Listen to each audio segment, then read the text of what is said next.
Ang Pilipinas ngayon. Narito na ang pinakamainit na mga balita na nakalap sa bawat sulok ng bansa. Ihahatid sa bawat Pilipino saan man kayo sa mundo. Ang Pilipinas ngayon. Pakinggan ang bawat kaganapan sa bawat lalawigan. Ito ang Pilipinas ngayon.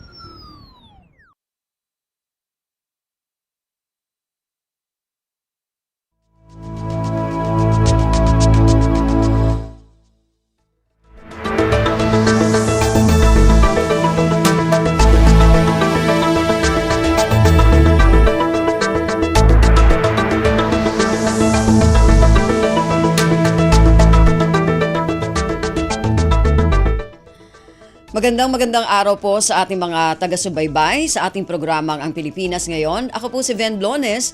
Samahan po ninyo ako sa kabuuan na ating programa ngayong araw na ito. Kapapalooban pa rin po ng ilan sa mga pangunahing balita mula dito sa ating bansa. Kasama na ang mga segmentong balitang negosyo, balitang pampalakasan, balitang showbiz at mga balita mula sa iba't ibang rehiyon at lalawigan dito sa Pilipinas para sa ating regional news. Samantala, maaari niyo po kaming sundan sa aming Facebook page, ang Radyo Pilipinas World Service. Paki-follow, like at share na rin po. Antabayanan, sasa inyo na sa ilang sandali ang kabuuan ng ating programang Ang Pilipinas Ngayon. Kumpleto, detalyadong balitaan, di papahuli sa mahahalagang kaganapan. Kamustahin ang inang bayan, ang Pilipinas Ngayon.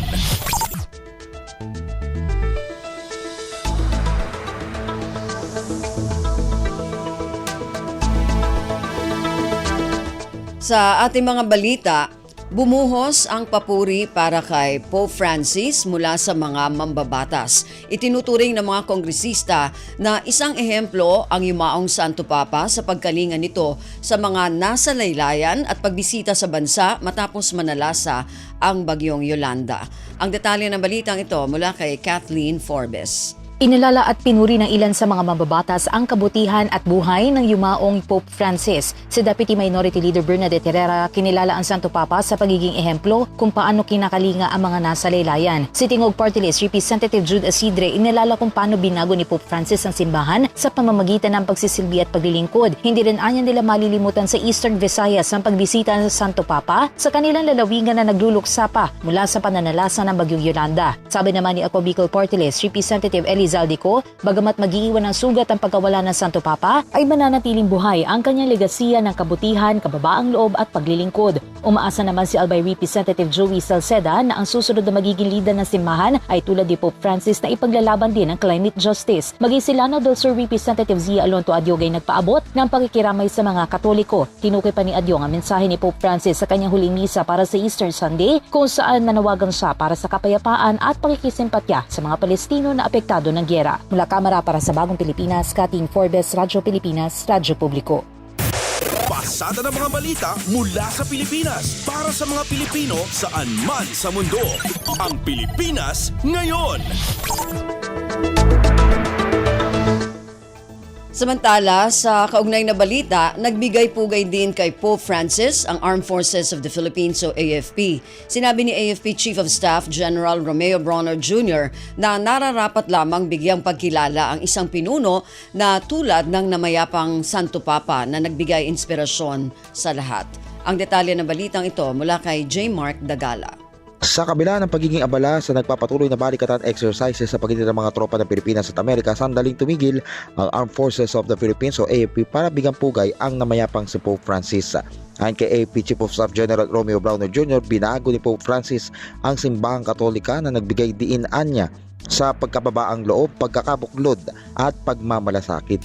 Pinangunahan din ng Santo Papa ang pagtutok sa social justice at pagtataguyod sa mga mahihirap na sa laylayan ng lipunan gayon din ng mga higit na nangangailangan. Bagaman nagluluksa, sinabi ng AFP Chief, dapat bigyan pugay at parangal ang isang pinuno na nagsilbing inspirasyon para sa lahat na gawin ang tama at nararapat. Kaysa ang AFP na simbahang Katolika gayon din ng iba pang mga nagluluksa sa panahong ito ng pagninilay. Mula sa Campo Aguinaldo para sa Bagong Pilipinas, J. Mark Tagala, Radyo Pilipinas, Radyo Publiko.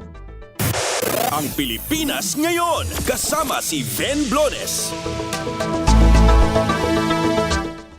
Sa iba pang mga balita, pinirmahan ni Pangulong Ferdinand Romualdez Marcos Jr. ang batas para sa wastong paglilibing ng mga yumaong kapatid na Muslim. Nakapaloob sa Republic Act No. 12160 o Philippine Islamic Burial Act ang mga panuntunan sa angkop at agarang paglilibing sa bangkay ng mga yumaong Muslim. Ang detalye ng balitang ito mula kay Raquel Bayan. Nilagdaan na ni Pangulong Ferdinand Marcos Jr. ang Republic Act No. 12160 o ang Philippine Islamic Burial Act. Sa ilalim ng batas, inilatag ang mga panuntunan sa angkop at agarang paglilibing sa bangkay ng mga yumaong Muslim nang naayon sa Islamic rights. Ipinag-utos ng batas ang agarang paglilibing sa yumaong Muslim mayroon man o walang death certificate. Gayunpaman, dapat ay maireport agad ng kamag-anak ng nasawi ang pagkamatay nito sa Local Health Office sa loob ng 14 na araw. Maaari ring ipagbigay alam sa tanggapan ng alkalde ang pagkamatay ng Muslim kung walang local health officer sa lugar upang maisyuhan ng death certificate. Dapat namang ipagbigay alam sa pamilya ng Muslim kung isa sa ilalim sa forensic examination ang katawan ng yumaong kamag-anak. Inatasan naman ang mga ospital, klinika, punerarya, morgue, prison facility o anumang pasilidad kung saan mamamatay ang Muslim na agad i-release sa loob ng 24 na oras ang labi alinsunod sa ritual ng Islam. Mula sa Malacanang para sa Bagong Pilipinas, Raquel Bayan, Radyo Pilipinas, Radyo Publiko. Kumpleto, detalyadong balitaan, di papahuli sa mahahalagang kaganapan. Kamustahin ang inang bayan, ang Pilipinas ngayon.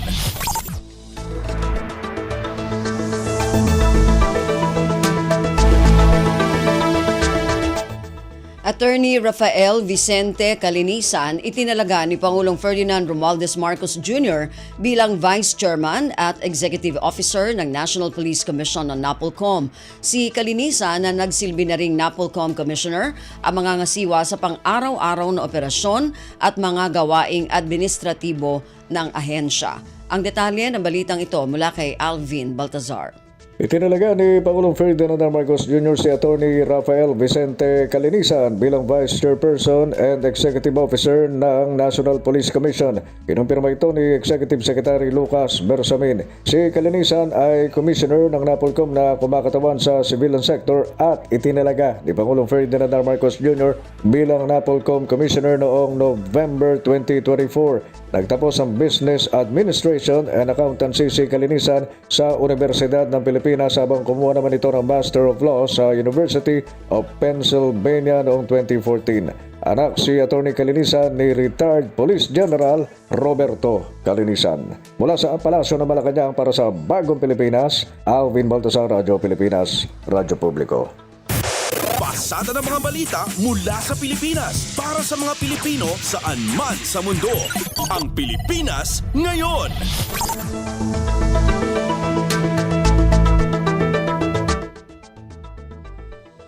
Malacanang naniniwalang magiging positibo ang inaasahang pag-uusap sa pagitan ng Pilipinas at Estados Unidos na may kinalaman sa kalakalan. Kaugnay nito magtutungo sa Amerika para sa nasabing pag-uusap si Special Assistant to the President for Investment and Economic Affairs, Frederick Go, ngayong Mayo. Ang detalye ng balitang ito mula kay Raquel Bayan. Kumpiyansa ang Malacanang na magbubunga ng magandang resulta ang nakatakdang pag-uusap sa pagitan ng Pilipinas at Estados Unidos na mayroong kinalaman sa kalakalan. Kung matatandaan, sa unang linggo ng Mayo nakatagdang bumiyahe patungong Amerika si Special Assistant to the President for Investment and Economic Affairs, Secretary Frederick Go. Ayon kay Communications Undersecretary Claire Castro, mayroong dahilan kung bakit umaasa ang palasyo sa positibong resulta ng pag-uusap sa pagitan ng dalawang bansa. Ang pulong na ito kasunod ng ipinatupad na reciprocal tariff ng US na makakaapekto sa ekonomiya ng mga bansa sa Timog Silangang Asya. Ang Pilipinas pinatawa ng 17% tariff, mas mababa kumpara sa ibang kalapit nitong bansa. Kalaunan, nagpatupad ng 90-day suspension ng Amerika kung saan mananatili muna sa Universal Lowered Reciprocal Tariff na nasa 10%. At sinabi po niya na ang kanilang plano na pagpunta po sa US ay first week of May. At sa kasalukuyan po ay nagkakaroon pa rin po ng meeting ang economic team para po ito malamang na ilalahad nila sa kanilang pagpupulong sa darating na Mayo. Mula sa Malacanang para sa Bagong Pilipinas, Raquel Bayan, Radyo Pilipinas, Radyo Publiko. Ang Pilipinas ngayon, kasama si Ben Blones. Magkasabayang proyekto para sa rice at coconut farmers sa Misamis Oriental, pinasinayaan nitong Martes. Nauna rito, pinangunahan ni Pangulong Ferdinand Romualdez Marcos Jr. ang pagpapasinaya sa proyektong Rice Processing System 2 at Integrated Coconut Processing Facility sa Misamis Oriental. Ang detalye ng balitang ito mula kay Raquel Bayan. Patuloy na pinalalakas ng pamahalaan ang hanay ng mga Pilipinong magsasaka, lalo na ang rice at coconut farmers, partikular sa Misamis Oriental. Pinangunahan ni Pangulong Ferdinand Marcos Jr. ang pagpapasinaya sa Rice Processing System 2 project na kinabibilangan ng multi-stage rice mill at 4 na recirculating dryers. Palalakasin ito ang productivity ng rice farmers sa pamamagitan ng pagbabawas ng post-harvest losses. Pinasinayaan rin ang 350 million pesos na halaga ng Integrated Coconut Processing Facility na layong i-transform ang coconut bilang key driver ng local economic growth sa pamamagitan ng pagtulong sa coconut farmers na makapag-produce ng high-value coconut. Para ito sa patuloy na pamamayagpag ng coconut industry sa loob at labas ng bansa. Sabi ni Pangulong Marcos, batid ng pamahalaan na hindi pa sapat ang mga proyektong ito upang suklian ang pawis, dugo at sakripisyo ng mga magsasaka. Gayunpaman, hindi anya titigil ang gobyerno sa pagbibigay ng tulong, makinarya at iba pang assistance para sa mga magsasaka na bumubuo ng backbone ng ekonomiya ng bansa. Alam namin hindi matutumbasan ng anumang proyekto ang dugo at pawis na inyong inaalay. Ngunit sa bawat na programang ito, hangad namin kahit papano ay mapapagaan ang pasanin ng araw-araw. Hinihikayat ko po kayong pagyamanin at alagaan ang mga handog na ito. Patuloy kayong matuto gumamit ng makabagong teknolohiya, maging huwarang bagong Pilipino, magsasakang marunong, may dangal at may pagmamahal sa ating bansa. Mula sa Malacanang para sa Bagong Pilipinas, Raquel Bayan Radyo, Pilipinas Radyo Publiko. Kumpleto, detalyadong balitaan, di papahuli sa mahahalagang kaganapan. Kamustahin ang inang bayan, ang Pilipinas ngayon. Nilinaw ng Civil Aviation Authority of the Philippines o CAAP na ilalapat lamang ang Passenger Service Charge o PSC rate sa mga tiket na nabili pagkatapos ng Abril 21 ng 2025. Paliwanag ng CAAP, ang mga tiket na binili bago ang petsa ng pagiging epektibo ay mananatili sa nakaraang rate ng Passenger Service Charge. Ang mga papaalis na pasahero sa mga international flight mula sa international airports, Principal Class 1 at Principal Class 2 ay sisingilin ng 700 piso o 17 dolyar. Nilinaw din ng CAAP na ang nakaraang PSC para sa international departure ay 784 na piso kasama ang buwis at hindi 550 piso na unang napaulat. Para sa mga domestic flight, ang bagong rate ng PSC ay 350 piso sa international airports, 300 piso sa Principal Class 1 airports, 200 piso sa Principal Class 2 airports at 100 sa community airports. Tiniyak ng CAAP na sa paglipad ng publiko ay nananatili ang pagtuon sa pagprotekta sa interes ng mga pasahero habang pinapahusay ang paghahatid ng serbisyo sa lahat ng mga paliparan na pinatatakbo nito. Pasada ng mga balita mula sa Pilipinas para sa mga Pilipino saan man sa mundo. Ang Pilipinas ngayon. Department of Social Welfare and Development o DSWD nagpaalala sa mga benepisyaryo ng Pantawid Pamilyang Pilipino Program o 4Ps kaugnay sa mga hindi dapat gawin ngayong panahon ng eleksyon. Kabilang sa mga paalala ng DSWD ang paggamit sa naturang programa para sa pangangampanya. Ang detalye ng balitang ito mula kay Mary Ann Bastasa. Muling naglabas ng paalala ang Department of Social Welfare and Development o DSWD sa mga miyembro ng Pantawid Pamilyang Pilipino Program o 4Ps kaugnay ng mga ipinagbabawal na gawin tuwing halalan. Ayon sa DSWD, bagamat karapatan ng 4Ps beneficiary bilang isang Pilipino ang mahalal at manghalal, dapat pa ring maging responsableng mga botante ang mga ito. Kabilang sa mahigpit na ipinagbabawal ang paggamit ng pangalan ng 4Ps para mga panya, kabilang ang paggamit ng iba't ibang serbisyo at proyekto ng DSWD para makakuha ng suporta o boto sa tao. Hindi rin maaaring gamitin ang programa lalo na ang mga opisyal sa pagpupulong tulad ng Family Development Session upang mga panya. Bawal kakutin o sumbatan ng kapwa-benepisyaryo o ipilit ang sinusuportahang kandidato na may kinalaman sa kanilang pagkakasali sa programa. At hindi maaaring gumamit ng mga bagay tulad ng t-shirt, sombrero, lanyard na may pangalan at logo ng 4Ps kapag dadalo sa mga aktibidad. Una nang naglabas ng official music video ang DSWD para sa kampanya tungo sa isang mapayapa at malinis na halalan. Mula sa DSWD para sa Bagong Pilipinas, meron basta sa Radyo Pilipinas, Radyo Publiko. Ang Pilipinas Ngayon, kasama si Ben Blones. Dating Pantawid Pamilyang Pilipino Program o 4Ps beneficiary na top-notcher sa Electronics Technician Licensure Examination, pinapurihan ni House Minority Leader Marcelino Libanan. Binigyang diin ni Libanan na ang edukasyon ay isa sa pinakamabisang paraan upang wakasan ang kahirapan.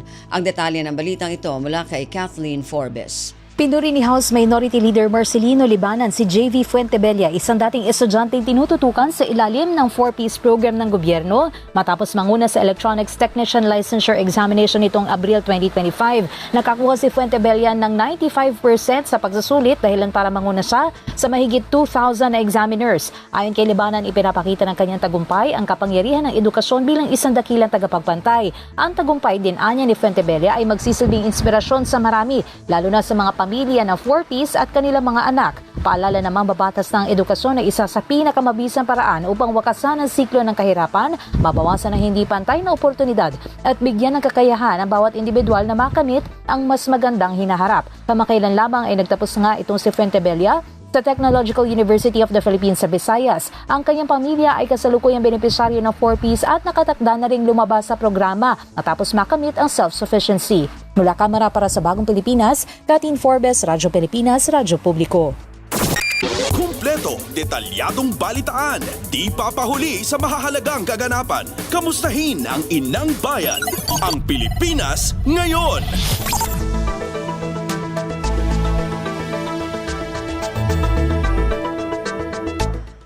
Commission on Elections o COMELEC Advisory Council muling nagsagawa ng pagpupulong upang masigurong magiging malinis ang midterm elections kontra sa pagkalat ng maling impormasyon. Ayon kay Communications Undersecretary at Palace Press Officer, Attorney Claire Castro, mayroon ng koordinasyon ng pamahalaan sa malalaking kompanya ng teknolohiya bilang bahagi ng digital bayanihan na layong protektahan ang integridad ng halalan.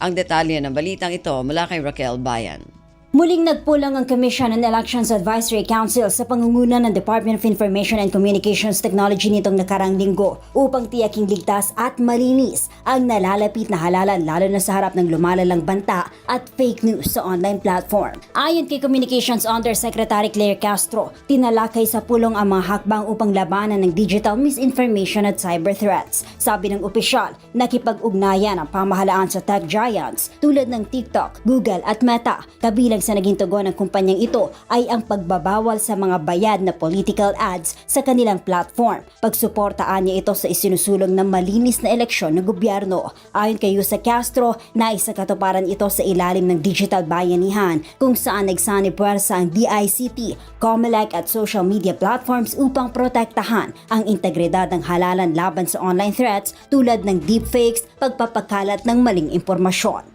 Sa digital bayanihan, sisiguraduhin ng DICT na ligtas ang halalan at ang boto ng bawat Pilipino ay mananatiling sagrado. Mula sa Malacanang para sa Bagong Pilipinas, Raquel Bayan, Radyo Pilipinas, Radyo Publiko. Pasada ng mga balita mula sa Pilipinas para sa mga Pilipino saan man sa mundo. Ang Pilipinas Ngayon. Katanggap-tanggap para sa Armed Forces of the Philippines o AFP ang deployment ng Estados Unidos sa mga kagamitan nito sa nagpapatuloy na Balikatan Exercise 2025. Ayon kay AFP spokesperson Colonel Francel Margaret Padilla, ang deployment ng mga naturang kagamitan ay makakatulong upang palakasin ang kakayahan ng mga Pilipino at modernisasyon ng kanilang hanay. Kabilang sa mga kagamitan na ito mula sa US Armed Forces ang Navy Marine Expeditionary Ship Interdiction System, MRC o Medium Range Capability, Typhoon at Marine Air Defense Integrated System o MADIS. Ang Nemesis ay isang mobile anti-ship missile system na kayang magpalipad ng missile sa layong 100 nautical miles, habang ang MRC Typhoon ay isang long-range missile system na kayang magpalipad ng hanggang 1,000 nautical miles. Samantala, ang MADIS na isang mobile air defense system ay mayroong 30 mm cannons, Stinger surface-to-air missile at sensor system. Una rito, sinabi ni Balikatan Exercise Director at US Marine Forces Pacific Commander Lieutenant General James Glynn na ipinakilala nila ang mga nabanggit na kagamitan sa mga sundalong Pilipino upang tulungan ang bansa na harapin ang mas malalaking hamon. Ang Pilipinas ngayon, kasama si Ben Blones. Worldwide Fund o WWF Philippines, hinikayat ang mga Pilipino na araw-araw makiisa sa pangangalaga ng kalikasan. Ayon kay Attorney Angela Ibay, hepe ng Climate Change and Energy Program ng WWF sa Pilipinas, maganda ang benepisyo na makukuha sa sama-samang pagkilos upang mapangalagaan ang ating planeta. Ang detalye ng balitang ito mula kay Manuel Francisco ng Radio Magazine. Kaugnay ng paggunita ng Earth Day 2025, patuloy ang panawagan ng Worldwide Fund for Nature Philippines sa ating mga kababayan na makibahagi sa pagprotekta sa ating kapaligiran, gayon din ang napapanahong paggamit ng renewable energy sa bansa. Sa panayam ng Radyo Magazine kay WWF Philippines Climate Change and Energy Program Head Attorney Angela Ibay, ipinunto nito ang kahalagahan ng sama-samang pagkilos para sa ating planeta. Kung sama-sama po tayo at lahat tayo gumagawa ng kanya-kanyang pwedeng gawin para ang ating planeta maging sustainable at maging malinis po ang ating kalikasan, for sure po makikita po natin na maganda yung benefisyong babalik po sa atin. Paalala pa ng WWF Philippines na araw-araw dapat nating gawin ang pagtitipid ng kuryente at tubig, ang tamang pagtatapon ng basura at maging ang pagbabahagi ng tamang edukasyon sa pangangalaga ng inang kalikasan. Mula sa Radyo Magazine para sa Bagong Pilipinas, ito si Manuel Francisco. Radyo Pilipinas, Radyo Publiko. Kumpleto, detalyadong balitaan, di papahuli sa mahahalagang kaganapan. Kamustahin ang inang bayan, ang Pilipinas ngayon. Inanunsyo ng Land Transportation Office o LTO ang planong pagbuo ng 2 special teams na tututok sa pinaigting na kampanya ng ahensya laban sa mga driver na lasing o sangkot sa illegal na droga at mga hindi maayos na sasakyan. Ayon kay LTO Chief Assistant Secretary Vigor Mendoza II, posibleng sa loob ng linggong ito ay mailabas ang memorandum para sa naturang team na ipatutupad sa bawat rehiyon at sisimulang ipakalat sa Mayo. Ang hakbang ay alinsunod sa direktiba ni Department of Transportation o DOTR Secretary Vince Dizon na higpitan ang mga polisiya sa road safety. Paliwanag ni Mendoza, kabilang sa sisitahing sasakyan ang mga karag-karag na bumibiyahe kahit nakakaapekto na sa mga kaligtasan ng mga pasahero. Una nang iniutos ni Dizon ang pagbuo ng Special Task Force na magre-rebisa sa lahat ng mga polisiya para sa ligtas na lansangan sa bansa. Pasada ng mga balita mula sa Pilipinas para sa mga Pilipino saan man sa mundo. Ang Pilipinas ngayon.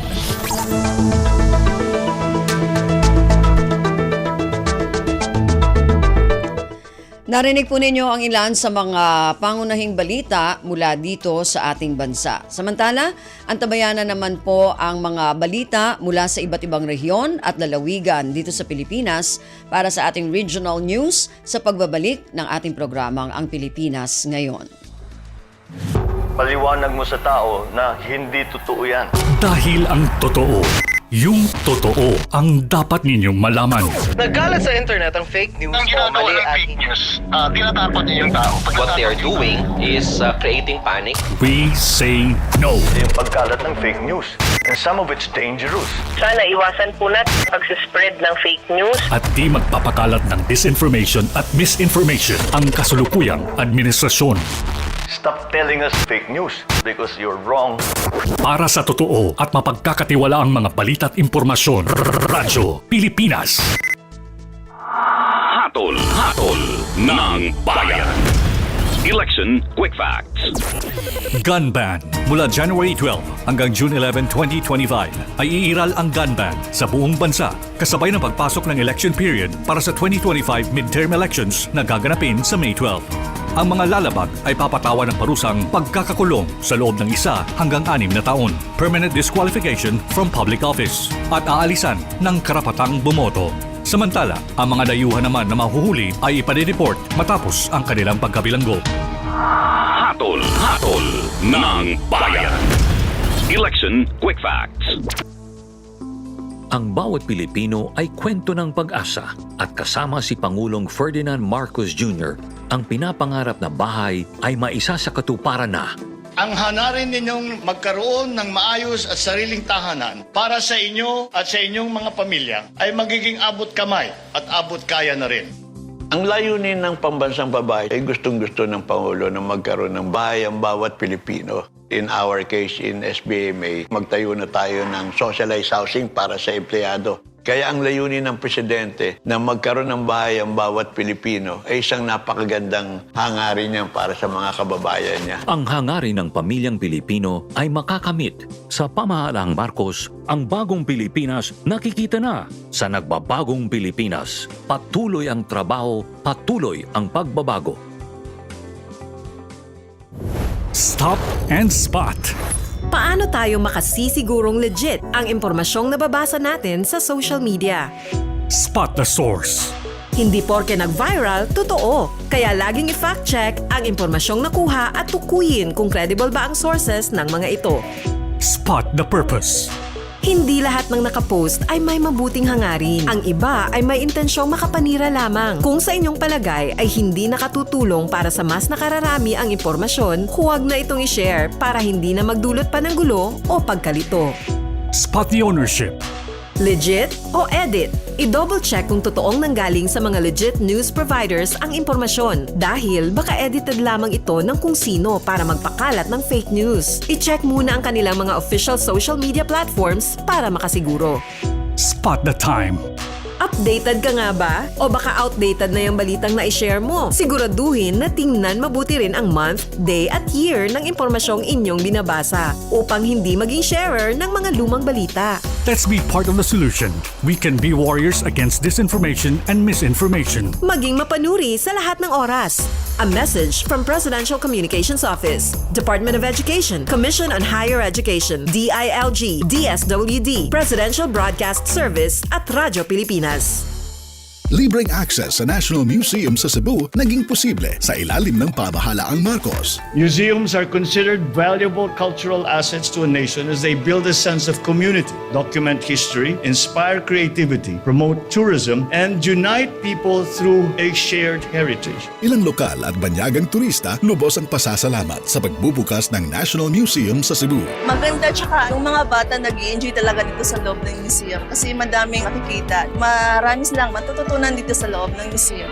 We don't have that long to do this sort of cultural exploration, so we were drawn to coming to the National Museum of Philippines because we felt that it quite nicely condenses the history of Philippines for us. Tuklasin ang mayamang kasaysayan ng bansa sa 5 galleries ng National Museum Cebu. Tara na sa NMT Cebu, bisita na kamo. We are open from Tuesdays to Sundays, 9 a.m. to 5 p.m. Dali na!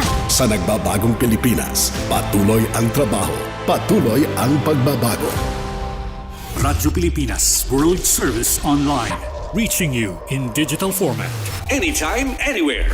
From Manila, Philippines. Balita mula sa lalawigan sa bawat rehiyon ng ating bayan. Dito sa Ang Pilipinas Ngayon.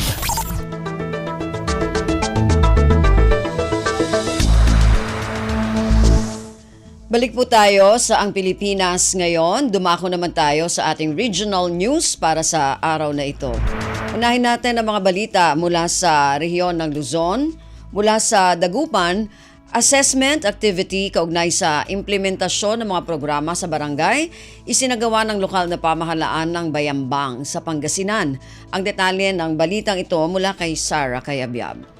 Nanggawa lang mga validation tan assessment activity dyan sakop na barangay so sa lokal na gobyerno yung Balaya Bayambang dyan Luyaga Pangasinan pena siguron mo oksoy yan na ipapatunton iray ng duruman programa ed barangay. Kabyangan iyan na sa barangay road clearing operations halina't magtanim ng prutas at gulay o hapag tan sa quarterly assessment para ed cleanest barangay ya kapasilong ed sa programan kalinisan sa Bagong Pilipinas program ya itutulak ng Presidente Ferdinand Marcos Jr. Diyan tulong na sign validation tan assessment na pansasan siya tan napauksoy so kalinisan, kaayusan tan sa food security diyan bawat sakop dan barangay. Sa municipal validation team yalin may ber at saray sakop dan baryo at kabyangan na sa PNP. BFP, nanduruman opisina at munisipyo tansay liga na say barangay.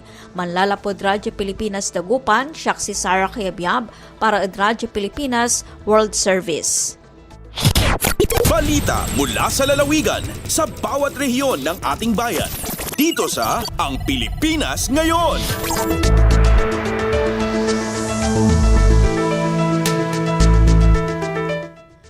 Maraming salamat, Sarah. Yan ang ulat mula sa Dagupan.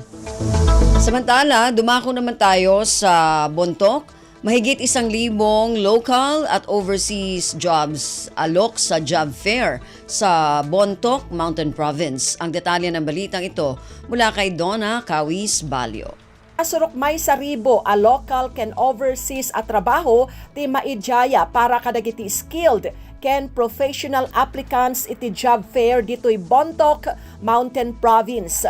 Mangrugi ita nga aldaw ingana inton bigat ti job fair nga isayangkat ti Department of Labor and Employment ken ti provincial government. Pati ti Department of Migrant Workers ket agidjaya kadagiti overseas job iti nasao nga aktibidad. Karaman kadagiti posisyon ang mai-offer para iti overseas employment ket nurse, teachers, engineers ken dumapay nga trabaho iti sektor ti construction ken hospitality ken wellness. Kabayatan na damat laang dagiti local nga employer amang i-offer iti posisyon iti maysa nga mall ditoy rehiyon Cordillera ken dumapay nga business establishments. Panggap daytoy a job fair ang maipanamnama a lehitimo a trabaho employer ken rehistrado a recruitment agency ti pag-aplikaran dagiti job seeker. Manipod Bontoc, Donna Kawisbalyo para iti Radyo Pilipinas World Service. Balita mula sa lalawigan sa bawat rehiyon ng ating bayan. Dito sa Ang Pilipinas Ngayon.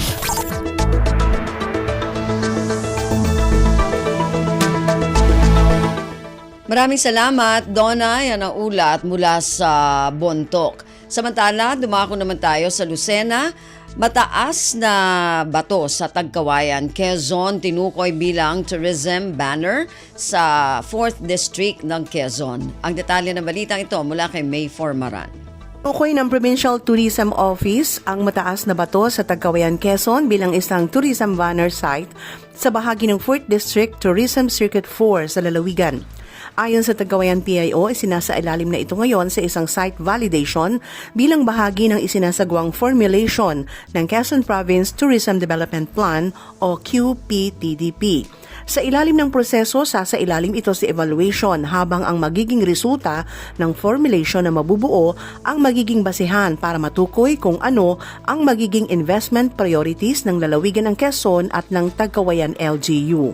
Sa pamamagitan din ito matutukoy ang infrastructure support na kailangan ng mataas na bato, gayon din ang magiging policy direction nito sa ilalim ng Quezon Province Tourism Development Plan. Mula sa RP1 Lucena, ito si May Formaran para sa Radyo Pilipinas World Service. Balita mula sa lalawigan sa bawat rehiyon ng ating bayan. Dito sa Ang Pilipinas Ngayon. Maraming salamat. Yan po ang ulat mula sa Lucena sa pamamagitan ng ating kasama na si Mayfor Maran. Dumako naman tayo sa Palawan, ika-80 anibersaryo ng paglaya ng Palawan sa mga Hapones, makabuluhang ginunita sa Puerto Princesa. Ang detalye ng balitang ito mula kay Miriam Basig. Mapuslanan ang damdam kapon Abril 22 dagong jayang syudad ng Puerto Princesa, ing probinsya ang Palawan, ang ika-80 anibersaryo ang paglaya iyang probinsya sa pagam iyang mga Hapones. Ang ninabong buwat sa liwasang Mendoza, ang syudad ay may temang Salute to Valor Palawan Liberation nga pakita paglilala sa iseg ang mga sakripisyo ang mga lokal nga bayani nga agpakipaglaban para sa kalayaan ng Palawan. Ang panguna sa imbuat nga wreath laying ay ang Philippine Veterans Affairs Administrator Undersecretary Ronaldo Mapago, Philippine Veterans Bank OIC President Mr. Eulogio Catabran III, si Western Command Deputy Commander for External Affairs Commodore Charles Merrick Villanueva. Sa ingbuat nga programa ay inglangkoy sabay nga inaguran ang Palawan World War II Heroes Wall sa Mendoza Park kung adin ay kasulat ang aran nga nasa sa karibo 168 nga magigiting nga mga gerilya nga ang akipaglaban sa mga Hapones datong ikaruang gerang pangkalibutan. Araman kabatangan sa libro Ejok no Manlavi ang mga aran ang mga bayaning Palawenyo siguro radya pagi sa pagpatikasig ang Palawan Liberation Task Force nga kakabilangan ang gobyerno ang syudad ang Puerto Princesa, probinsya ang Palawan, Palawan Special Battalion, World War II Museum, Palawan Tourism Council, Graha Travel Corporation. Alin sa Radyo Pilipinas Palawan, siya si Miriam Tejada Basig para sa Radyo Pilipinas World Service. Balita mula sa lalawigan sa bawat rehiyon ng ating bayan. Dito sa Ang Pilipinas Ngayon. Maraming salamat, Miriam. Yan ang ulat mula sa Palawan at kabuuan na ulat mula sa rehiyon ng Luzon. Dumako naman tayo sa rehiyon ng Kabisayaan mula sa Calbayog. Halos 200 na mga estudyante sa lungsod ng Calbayog pumailalim sa Capability Building Training para sa Tara Basa Tutoring Program. Ang detalye ng balitang ito mula kay Suzette Pretencio. Opisyal na nga gintikangan kasankolop ang 5 kaadlaw nga capability building training para sa mga estudyante tikang sa Northwest Samar State University o NWSSU nga magiging kabahin sa Tara Basa Tutoring Program. Ini nga programa ilarom sa Department of Social Welfare and Development o DSWD in may panuyuan nga buligan ang kabataan sa pag-uswag sa abilidad sa pagbasa, pinaagi sa suporta sa mga kabatanunan nga estudyante nga magiging mga tutors nga youth development workers. Ginkokomponer ang batch sa 194 nga NWSSU students nga magpapailarom sa serye sa mga sesyon nga magtututok sa epektibo nga pamaagi sa pagtutdo, child development and community engagement. Ini nga preparasyon asya ang pundasyon para sa era masunod nga 20 kaadlaw nga aktual nga deployment sa komunidad nga kundiin sira mismo ang magpapaduso sa kahibaro sa pagbasa sa kabataan nga may kinahanglan nga suporta. Tikang sa Radyo Pilipinas Calbayog, ini si Suzette Pretencio para sa Radyo Pilipinas World Service. Balita mula sa lalawigan sa bawat rehiyon ng ating bayan. Dito sa Ang Pilipinas Ngayon. Maraming salamat, Suzette. Yan ang ulat mula sa Calbayog at kabuuan na ulat mula sa rehiyon ng Kabisayaan. Samantala, dumako naman tayo sa rehiyon ng Mindanao. Mula sa Tandag, hanay ng kapulisan sa Surigao del Sur, patuloy ang pagtugis sa mga nasa likod ng pagpapakalat ng fake news kaugnay sa papalapit na halalan. Ang detalye ng balitang ito mula kay Raymond Aplaya. Gipasalig ni Surigao del Sur Police Provincial Office con SDS PPO Provincial Director Police Colonel Harry Domingo ngayon tutukan ang paggukod ni ato mga tao nga responsable sa pagpakatap og mga fake news pinasubay na sa nagadol nga national and local midterm elections sa sunod bulan. Sa gipaygayon nga pulong balitaan, gibutiag niini nga nagapadayon ang law enforcement hanay sa kapulisan aron masiguro ang hapsay og malinawon nga piniliay. Sumala pa nga pinaagi sa tabang sa ilahang anti-cybercrime unit Gipasalig niini nga ilang mailhan kung kinsa nagpaluyo sa pagpakuyanap og sayop nga mga impormasyon dinhi sa probinsya may kalabutan na sa mga nangabot nga mga Starlink satellite transmission devices and solar panel sa Comelec Provincial Office. Sigun ini nga ila na usab gitunaan pinaagi sa ilahang legal service kung unsa ang mga legal nga kaso nga mamahimo nilang ikapasaka ngadto sa mga responsable niini. Manunduman nga una nang mikatap dinhi sa probinsya ning miaging semana ang matud pa mga satellite transmission devices nga pagagamiton sa malabot nga eleksyon nga naasulod sa usa ka pribadong Pinoy-anan sa usa ka kandidato pagkakongresista. Dali usab kining ginigar sa Comelec Provincial Office og giklaro nga dili kini tinuod. Gikan sa Radyo Pilipinas Tandag, kini si Raymond Aplaya alang sa Radyo Pilipinas World Service. Balita mula sa lalawigan sa bawat rehiyon ng ating bayan. Dito sa Ang Pilipinas Ngayon.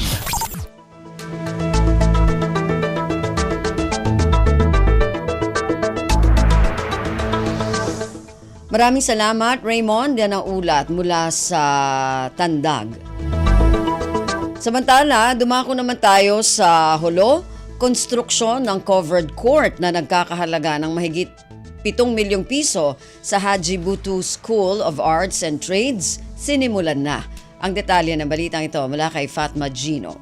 Yaon in na groundbreaking hapag patindog sinabog unit covered court ang minaon na palalihan ibalilingkuran sina Haji School of Arts and Trades sa Tawahabsa ta campus sa ini habang nagay Asturias Hulo Sulu. Biyalan dyan ni nasabuta project kami mabot palawi 7.5 million pilag goding ha fiscal year 2024 General Appropriations Act of the Bangsamoro sin Ministry of Basic Higher and Technical Education na Bangsamoro Autonomous Region in Muslim Mindanao. Habaan sina pamarintay Chief Minister Abdul Rauf Makakuha iba ni Minister Mohager Iqbal. Nagapasampay sin pagsarang sukol niya ini Rose Malukman, Vocational School Superintendent 2 sin Habsat. Ha-welcome remarks sa ini hapamarinta sina Bangsamoro Region. Hapagpapalaw sina sabuta project amintan tuk hampitan nili sina Katan. Timukpaw day sab sina pagkabdangan nila. Inhinda Engineer Idris Sakam sina MBHTE, EFS na mga stakeholder. Iba ni Kaiser Asibi, amoy na timukbal sina closing remarks. Ipapanaw inasabuta project hakaagi sina Kaylans Construction and Supplies. Dengho RP Holo, Fatma Dilicino para Radyo Pilipinas World Service. Kumpleto, detalyadong balita mula sa lalawigan sa bawat rehiyon ng ating bayan. Dito sa Ang Pilipinas Ngayon.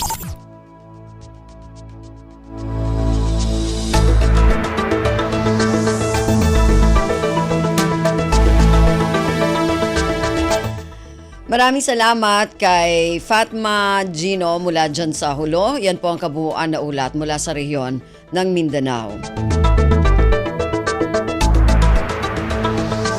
Narinig po ninyo ang kalipunan ng mga balita mula sa iba't ibang rehiyon at lalawigan dito sa Pilipinas para sa ating regional news ngayong araw na ito. Samantala, antabayanan po ang ating mga segmentong balitang negosyo, balitang pampalakasan at balitang showbiz sa pagbabalik ng ating programang Ang Pilipinas Ngayon. Naghahanap ka ba ng trabaho? TESDA got you covered. Dahil karamihan ng mga TVET graduate ng TESDA may trabaho agad. Ayon kay TESDA Secretary Kiko Benitez, ito ang isa sa mga direktiba ni Pangulong Bongbong Marcos. It's really training to trabaho. Na-mention naman niya sa kanyang SONA na 8 out of 10, so 80% of TVET graduates actually find a job, which is a much higher percentage. No? And in certain modalities of training that TESDA does, mas mataas pa sa 80%. Bawat buhay ay mahalaga sa Administrasyong Marcos. Kaya makakaasa ang bawat Pilipino na kaagapay nyo ang pamahalaan sa bago ninyong simula. Huy! Nabiktima ka na ba ng fake news? Sa panahon ng digital media, learn how to spot fake news. Check the source. Kung di legit, dapat magduda. Check the purpose. Informative or troll post at clickbait lang. Check the ownership. Mapagkakatiwalaan ba ang pinagkukuhanan nito? Check the time and date. Baka naman outdated na yung news na yan, ha? SPOT. Together, let's spot fake news. Tiyakin ang katotohanan, fake news ay labanan.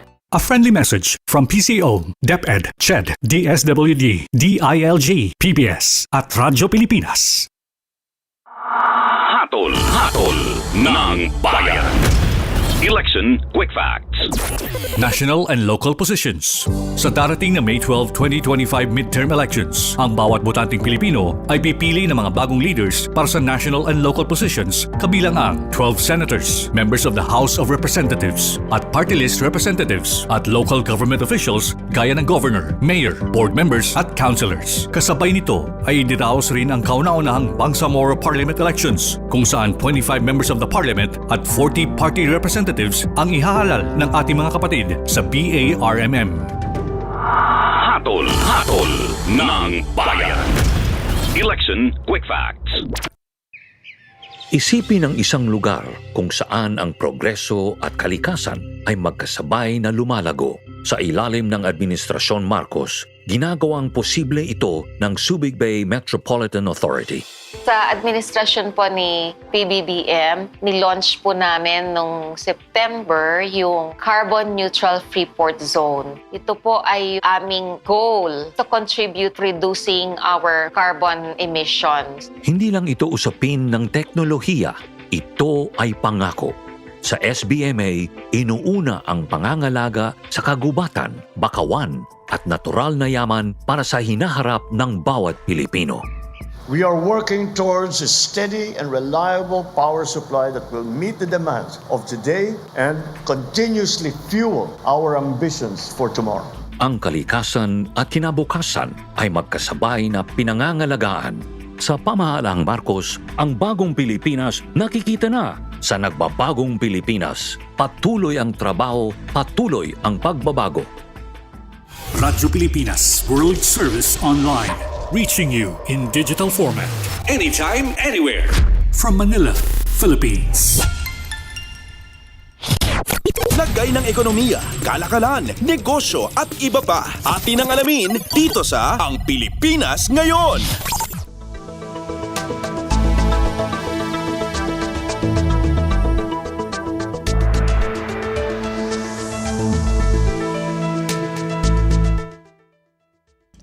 Magandang araw, narito na ang mga nangungunang balita sa larangan ng pagnenegosyo at kalakalan. Kasama po ang inyong lingkod, Win Peñano. Kumpiyansa ang Department of Energy o DOE na kayang makamit ng Pilipinas ang target nitong 50% share ng clean energy sa power generation mix pagsapit ng 2040. Ayon kay Electric Power Industry Management Bureau Supervising Research Specialist Mark Christian Maruliano, base sa simulation ng DOE, inaasahang mapasasampa pa ng bansa sa 56.9% ang share ng renewable energy sa power mix, dahilan para mapaangat pa sa 279.19 terawatt hours ang ambag na kapasidad dito. Ang nasabing energy capacity ay mas mataas ng 150% mula sa 111.52 terawatt hours na naitalang kapasidad noong 2022. Ani Maruliano, ang 2040 energy capacity projection ay bunga ng ilang commitments hanggang sa kalagitnaan ng 2028 o pagtatapos ng termino ni Pangulong Ferdinand R. Marcos Jr. Kabilang na anya rito ang kabuang committed power capacity na humigit 11,000 megawatts na renewable energy capacity para sa taong 2025 hanggang 2028. Maalalang target ng Administrasyong Marcos na mapaangat sa 35% ang kontribusyon ng renewable energy sa energy mix pagsapit ng 2030 at maiakyat pa ito sa 50% pagsapit ng 2040. Tiniyak naman ni Maruliano na gagawin ng DOE ang lahat upang masigurong on time na maisasakatuparan ang mga nakalinyang energy projects sa bansa. Lagay ng ekonomiya, kalakalan, negosyo at iba pa. Atin ang alamin dito sa Ang Pilipinas Ngayon.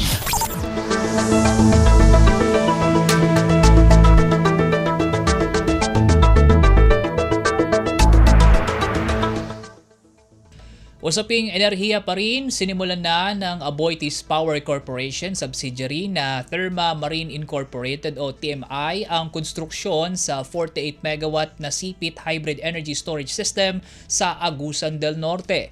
Ayon kay Aboitiz Power Transition Business Group Chief Operating Officer for Operated Assets Ronaldo Ramos, layo ng Nasipit Battery Energy Storage System o BESS project na palakasin pa ang grid stability sa lugar.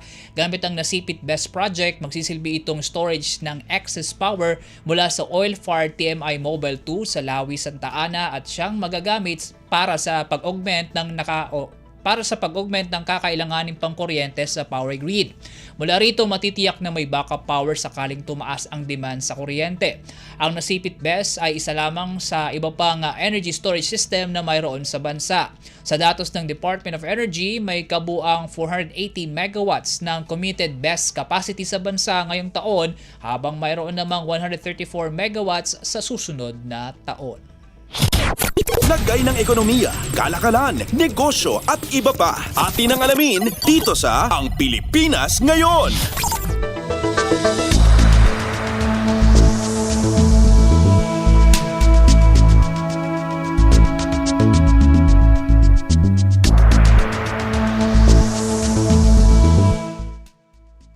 Sa iba pang balita, tinapyasan ng International Monetary Fund o IMF ang growth forecast nito sa Pilipinas ngayong 2025.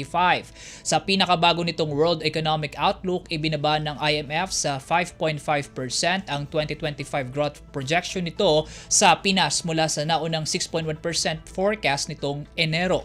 Ayon sa IMF, ang downward revision ay buwat sa lower than expected 2024 fourth quarter growth outturn at external developments gaya ng direktang epekto ng mas mataas na taripa ng US sa exports ng Pinas, downward revision sa paglago ng trading partners ng bansa at sa impact ng mas mataas na uncertainty at financial tightening. Sa kabila ng mga nabanggit na kadahilanan, binigyang diin naman ng IMF ang pagiging pangunahing main driver ng domestic consumption sa paglago ng Pilipinas, samahan pa ng mas mababang inflation at mababang bilang ng mga walang trabaho.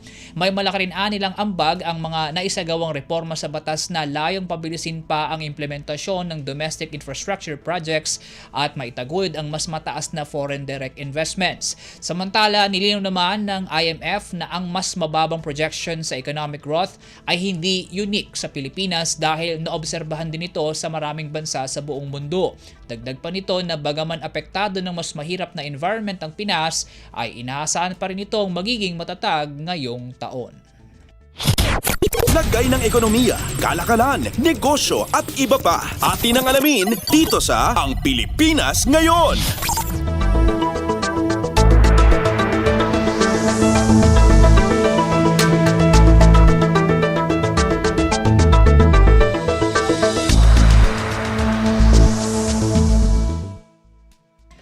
Tinitingnan ng American Taiwanese luggage manufacturer na PLG Prime Global ang posibilidad na pagtatayo ng bago nitong factory sa Pilipinas. Ito ang iniulat ni Philippine Economic Zone Authority o PEZA Director General Tereso Panga matapos na makapulong nito kamakailan ang mga representante ng PLG Prime. Ayon kay Panga, ipresenta ng PLG Prime ang plano nitong pagtatayo ng manufacturing facility sa bayan ng Hermosa sa lalawigan ng Bataan. Sa panig naman ng Pilipinas, ipinaliwanag nito ang corporate recovery and tax incentives for enterprises to maximize opportunities for reinvigorating the economy o Create More Act na pagbebenepisyuhan ng PLG Prime sakaling ituloy nito ang proyekto sa Pinas. Bukod dito, binida rin ni Panga ang pagiging smart investment destination ng Pilipinas sa Timog Silangang Asya. Sa kasalukuyang nag-ooperasyon na nisa ang PLG Prime sa Taiwan, China at sa Estados Unidos. Lagay ng ekonomiya, kalakalan, negosyo at iba pa. Atin ang alamin dito sa Ang Pilipinas Ngayon.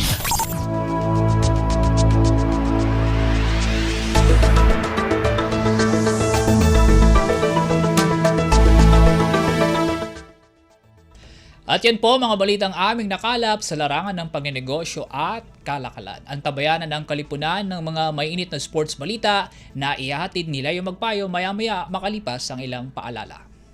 Gusto mo bang dagdagan ang iyong skill? Tulad ni Darwin na 11 years ng technician. This time, change career siya sa welding sa tulong ng TESDA. Nainganyo ako mag-welding. Nung pumasok ako sa TESDA, lumawak pa yung knowledge ko regarding sa bakal. Tapos hindi ko expected na maging trainer po, welding instructor po dito sa TESDA. Ang pag-upskill ng mga kagaya ni Darwin, BBM admin goals yan. This administration will continue to ensure the sustainability of jobs, upskilling and reskilling of our workers to maintain the productivity and the edge of our labor force and our economy. I'm certain we will not only survive but thrive in the evolving job market, ensuring no Filipino is left behind as we move forward.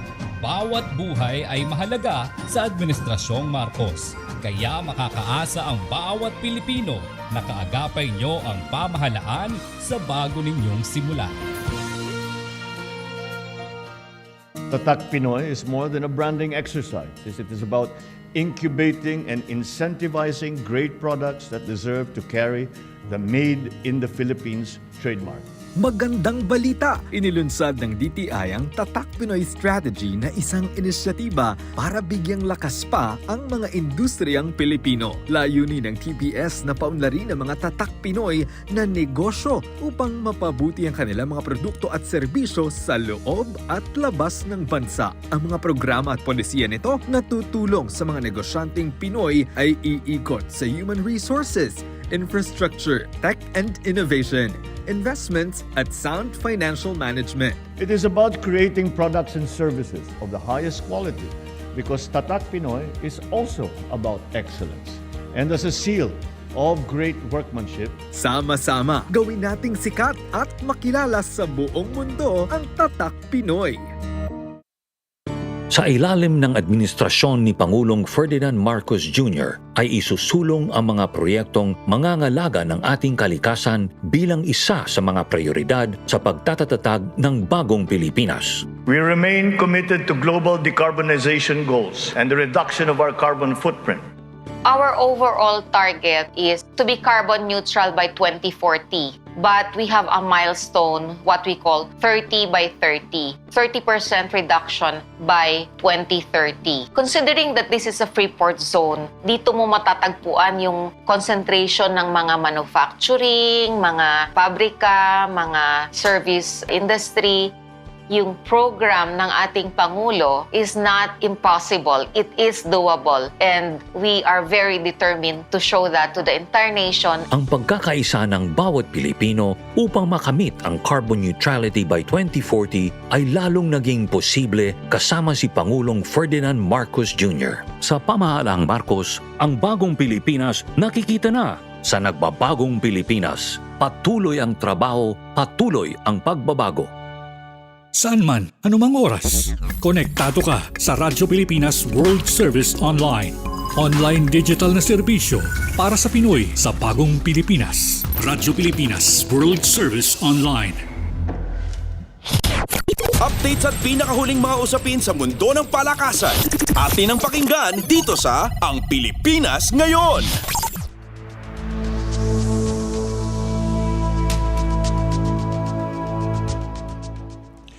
At nagbabalik po ang ating programang Ang Pilipinas Ngayon. Narito naman po ang Sports Balita. Makakatapat muli ni Filipina tennis star Alex Ayala si World No. 2 Iga Swiatek sa round of 64 ng World Tennis Association o WTA 1000 event na Mutua Madrid Open 2025. Ito ay pagkatapos patalsikin ng World No. 72 na si Ayala, si World No. 64 na si Victoria Tomova ng Bulgaria 6-3, 6-2 sa pagbubukas ng kanyang kampanya sa torneo na ginanap sa Caia Mágica sa Madrid, Spain. Isa si Swiatek sa tatlong natalo ni Ayala na Grand Slam champion sa kanyang impresibong takbo sa Miami Open kamakailan kung saan tinalo ng 19 anyos na si Ayala ang Polish player 6-2, 7-5 sa quarterfinals ng torneo. Ito na ang ikalawang panalo ni Ayala sa Madrid Pagkaraan manalo ito kay world number 41 Lesia Tsurenko ng Ukraine noong 2024 main draw. Ayon sa WTA, si Iyala ang kaisa-isang player mula sa Pilipinas na nakapagrehistro ng panalo sa isa sa mga matataas na torneo ng WTA Tour. Layunin ni Iyala na mapaganda ang kanyang laro sa mga clay court pagkaraan ang kanyang maagang pamamaalam sa Oeiras Ladies Open sa Portugal. Nakakuha din ng main draw entry si Iyala sa darating na Grand Slam event na French Open. Updates at pinakahuling mga usapin sa mundo ng palakasan. Atin ang pakinggan dito sa Ang Pilipinas Ngayon.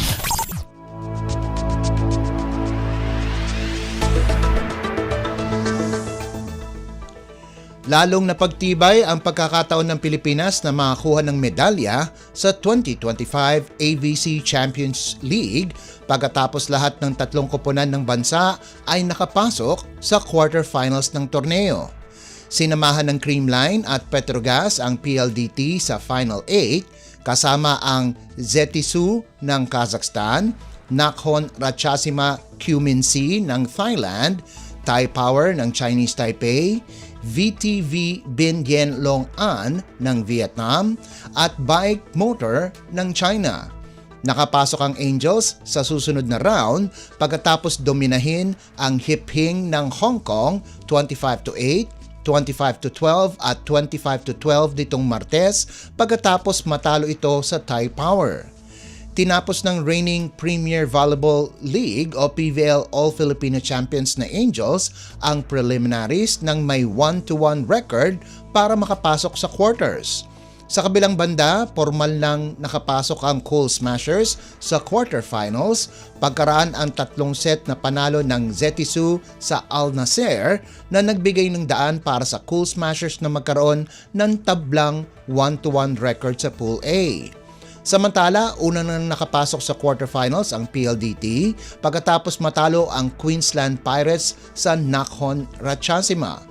Pinahirapan ng high-speed hitters ang Nakhon Ratchasima sa likuran ng magandang laro ni na imports Savvy Davison at Wilma Salas, subalit sa huli ay natalo din sa loob ng 5 sets 24-26, 20-25, 25-20, 25-20 at 9-15. Sa knockout quarterfinals, makakatapat ng PLDT ang Zetisu habang ang Creamline at Petrogas ay makikipagbanggaan sa Nakhon Ratchasima at Bike Motor ayon sa pagkakasunod. Updates at pinakahuling mga usapin sa mundo ng palakasan. Atin ang pakinggan dito sa Ang Pilipinas Ngayon.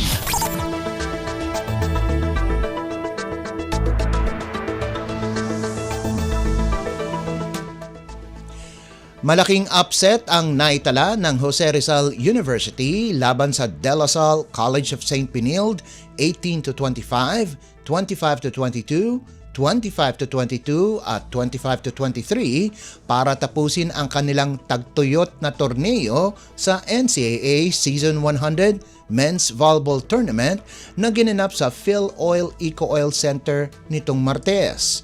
Nakuha din ng panalo ang Bombers para sa 1-9 record habang nakuha ng Blazers ang dalawang magkakasunod na talo para sa 8-2 kartada.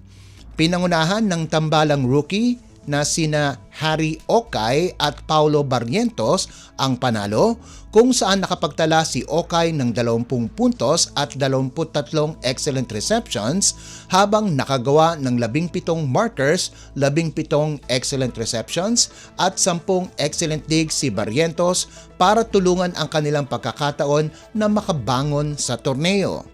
Sina Raymark Betco at Rocky Motol ang nanguna sa panig ng Benilde kung saan kapwa nakagawa sila ng tig 20 puntos bawat isa.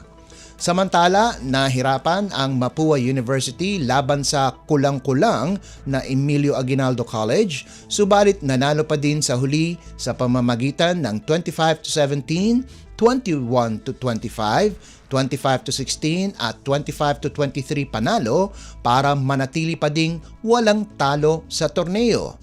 Muntikan nang ibigay ng Cardinals ang 4th set, subalit biglang nag-init ang mga veteranong spikers na sina Barbie San Andres at RJ Ramos para kunin ang panalo at mapanatiling imakulada ang kanilang record sa 10-0. Si Ramos ang nanguna sa Mapua kung saan nakalikom ito ng team high 26 na puntos habang nagdagdag si San Andres ng 19 na markers. Pinunan naman nina Frelwin Takulog at Joshua Olivo ang pagkawala ni John Ruther Abor sa nagawa nitong 18 at 17 puntos ayon sa pagkakasunod, subalit hindi ito sapat para kunin ang panalo at bumagsak ang EYAC sa 3-7 baraha. Updates at pinakahuling mga usapin sa mundo ng palakasan. Atin ang pakinggan dito sa Ang Pilipinas Ngayon.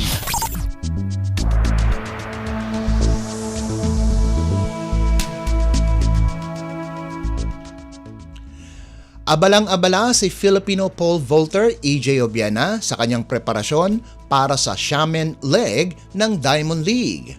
Makikipagtagisan ng galing ang world's number 4 pole vaulter laban sa pinakamagagaling sa buong mundo sa 15-leg tournament na magsisimula sa Abril 26 kung saan makakatapat ni Obiena ang kanyang mga karibal katulad ni na world record holder at 2024 Paris Olympic gold medalist Armand Duplantis, silver medalist Sam Kendricks at bronze medalist Emmanuel Corrales. Subalit hindi kamukha ng Summer Games kung saan naglaro si Obiena ng may back injury. Ang 6'2" na katutubong tondo ay ngayoy magaling na ayon yan mismo sa kanyang ina na si Janet Obiena. Sa Philippine Sports Writers Association o PSA Forum sa Maynila, naibahagi ng ina ni Obiena na siya ay 100% malusog at nagsasanay na sa kasalukuyan. Nagtapos sa ika-4 na pwesto sa Paris Olympics si Obiena at hindi rin ito nakasali sa 2025 World Athletics Indoor Championships nitong Marso. Simula noon, ang two-time Olympian ay nag-e-ensayo ngayon sa Imos, Cavite kasama ang kanyang coach-trainer na si Vitaly Petrov. Updates at pinakahuling mga usapin sa mundo ng palakasan. Atin ang pakinggan dito sa Ang Pilipinas Ngayon.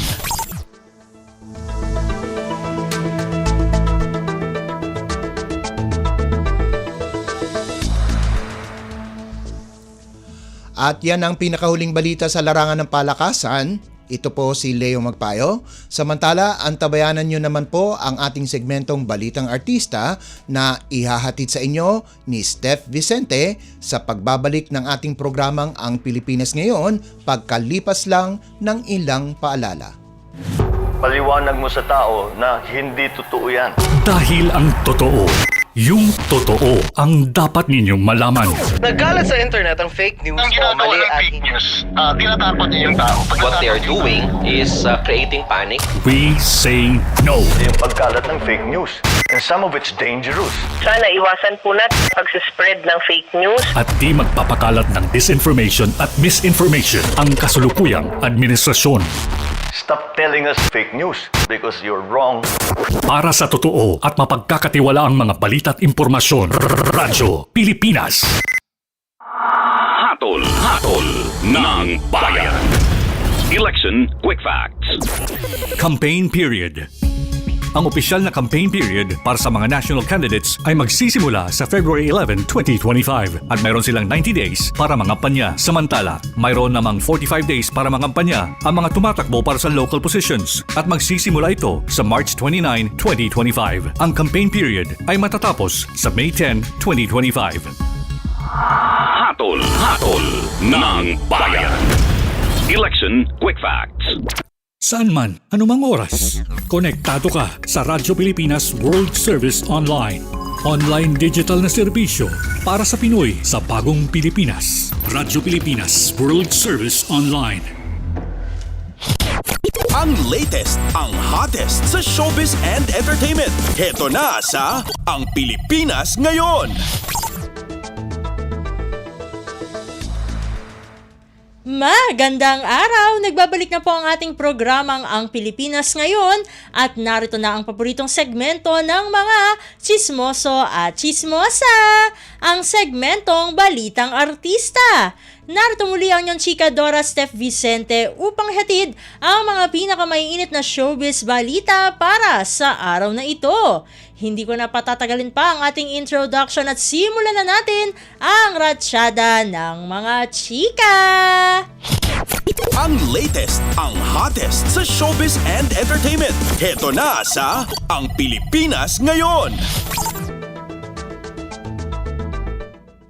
Nakita sa mga mata ni Matet De Leon ang sobrang pagod at puyat sa huling gabi ng lamay ng kanyang inang si Nora Honor. Sa kabila ng mabigat na nararamdaman sa pagkawala ng kanyang ina, pinipilit pa rin ni Matet pati na ang kanyang mga kapatid na sina Lotlot, Ian, Kenneth at Kiko De Leon na asikasuhin ang lahat ng nakikiramay sa kanila.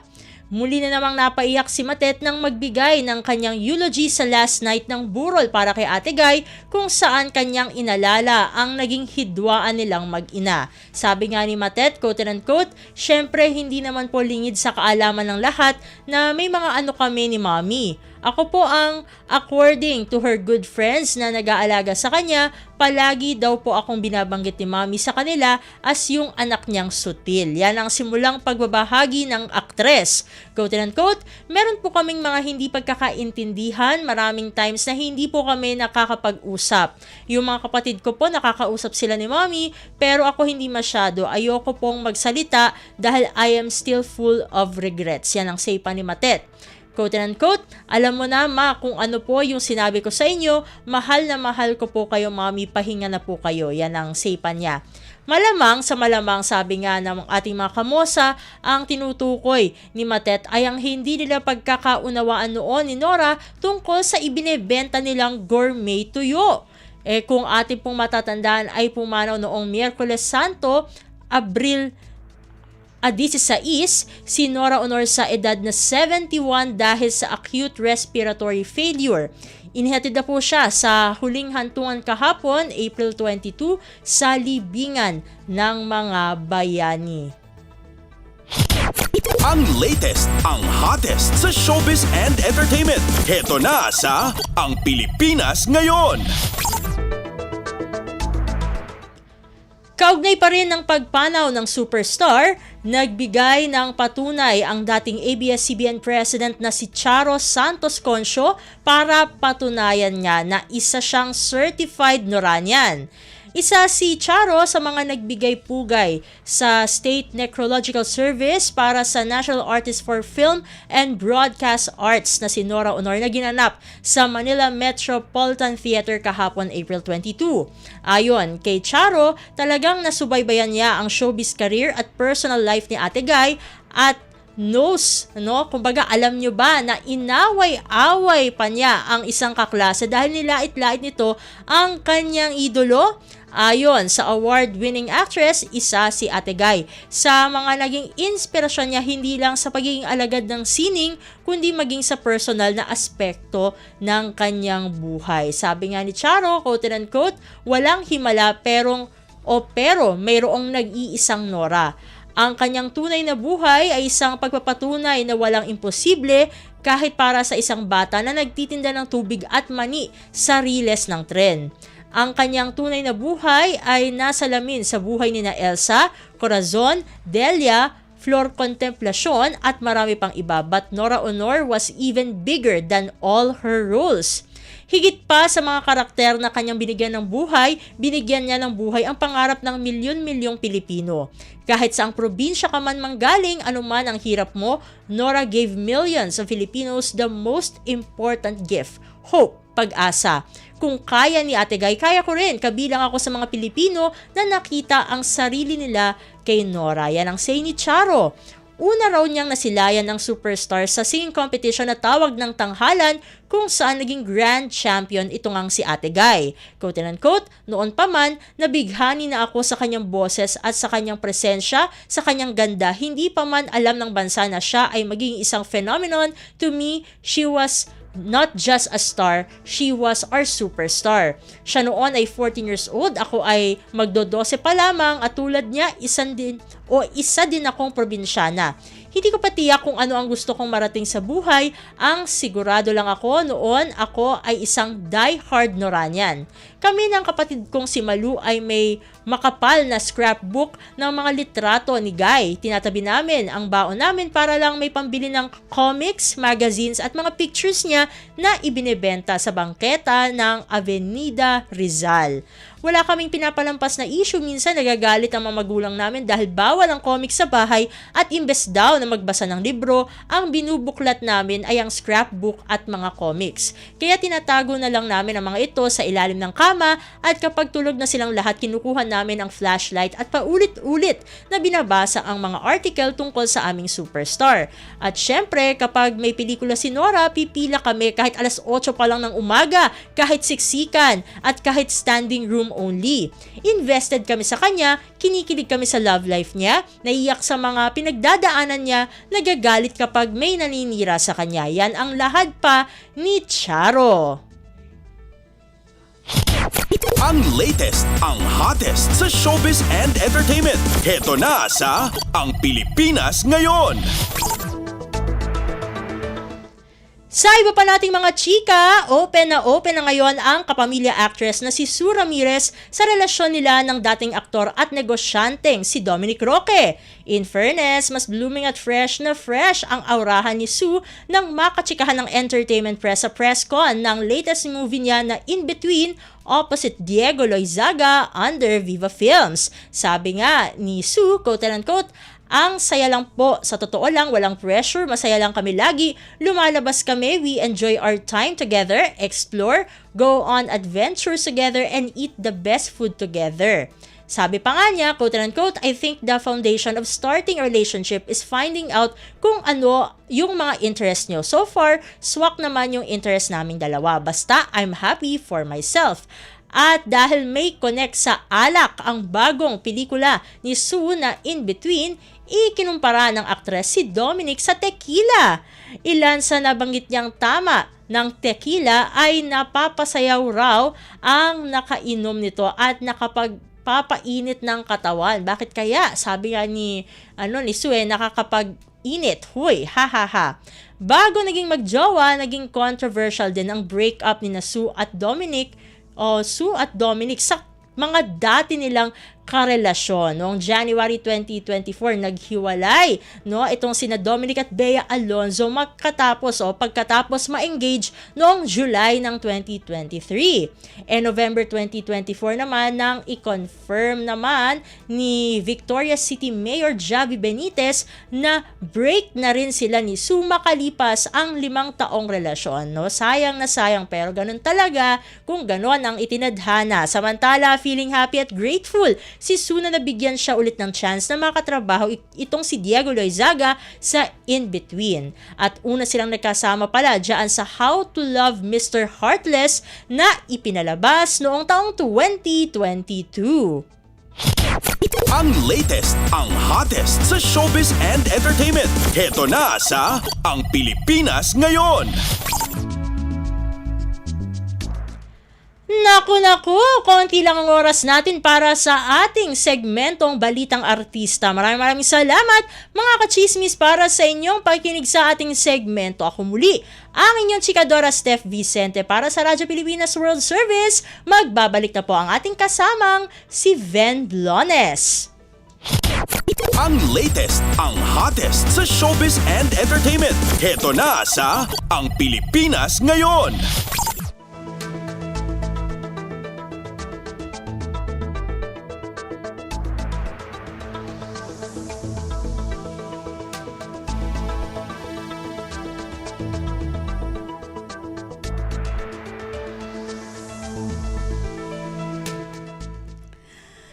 Narinig po ninyo ang ating mga segmentong Balitang Negosyo, Balitang Pampalakasan at Balitang Showbiz.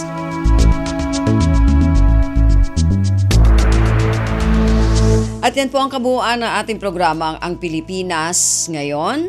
Magpapasalamat muna tayo sa mga nakasama natin sa ating programa ngayong araw na ito, sa ating mga executive producer, kina Steph Vicente at Jerome Toledo, sa mga nakasama natin sa ating technical side, kina Susan Aizon, Milo Jonella, Hero Lucero at Anthony Pimentel. Maraming salamat din sa ating mga kasama para sa ating mga segmento ngayong araw na ito sa Balitang Negosyo, kay Erwin Peñano, sa ating Balitang Pampalakasan, kay Leo Magpayo, sa ating Balitang Showbiz, kay Steph Vicente at sa mga kasama natin mula sa iba't ibang rehiyon at lalawigan para sa ating regional news at sa ating station manager na si Mr. Ray Sampang. Hanggang sa susunod na edisyon na ating programang Ang Pilipinas Ngayon, ako pong muli si Ven Blones. Maraming salamat po at mabuhay po tayong mga Pilipino. At yan ang Pilipinas Ngayon. Muling samahan si Ven Blones sa parehong oras at alamin ang pinakahuling mga kaganapan at balita saan man kayo naroon. Ang Pilipinas Ngayon.